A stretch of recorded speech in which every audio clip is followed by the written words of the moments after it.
At nang siya'y umalis na lumalakad sa daan, ay may isang tumakbong lumapit sa kanya, at lumuhad sa harap niya, at siya'y tinanong, "Mabuting guro, ano ang gagawin ko upang ako'y magmana ng buhay na walang hanggan?" At sinabi sa kanya ni Jesus, "Bakit tinatawag mo akong mabuti? Walang mabuti kundi isa lamang, ang Diyos. Nalalaman mo ang mga utos, huwag kang pumatay, huwag kang manggol-anya, huwag kang magnakaw, huwag kang sumaksi sa di katotohanan, huwag kang magdaya, igalang mo ang iyong ama at ang iyong ina." At sinabi niya sa kanya, "Guro, ang lahat ng mga bagay na ito ay aking ginanap mula sa aking kabataan."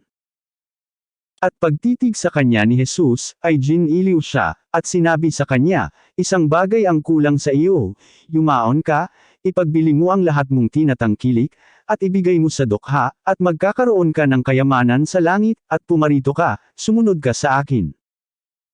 Datapwat siya'y nahapos sa sabing ito, at siya'y yumaong namamanglaw, sapagkat siya'y isang may maraming mga pag-aari.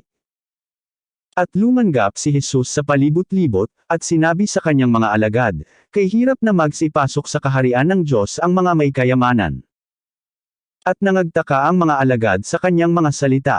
Datapwat si Jesus ay muling sumagot at nagsabi sa kanila, "Mga anak, kay hirap na magsipasok sa kaharian ng Diyos ang mga magsisiyasa sa mga kayamanan. Magaan pa sa isang kamelyo ang dumaan sa butas ng isang karayom, kaysa isang mayaman ang pumasok sa kaharian ng Diyos." At sila'y nangagtatakang lubha, na sinasabi sa kanya, "Sino nga kaya ang makaliligtas?"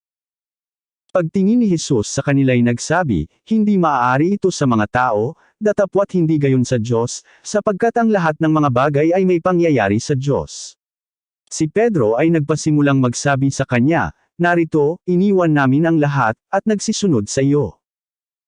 Sinabi ni Jesus, "Katotohanang sinasabi ko sa inyo, walang taong nag-iwan ng bahay, o mga kapatid na lalaki, o mga kapatid na babae, o ina, o ama, o mga anak, o mga lupa, dahil sa akin, at dahil sa Ebanghelyo, na hindi siya tatanggap ng tig-100 ngayon sa panahong ito, ng mga bahay, at mga kapatid na lalaki, at mga kapatid na babae, at mga ina, at mga anak, at mga lupa, kalakip ng mga pag-uusig, at sa sanglibutang darating ay nang walang hanggang buhay.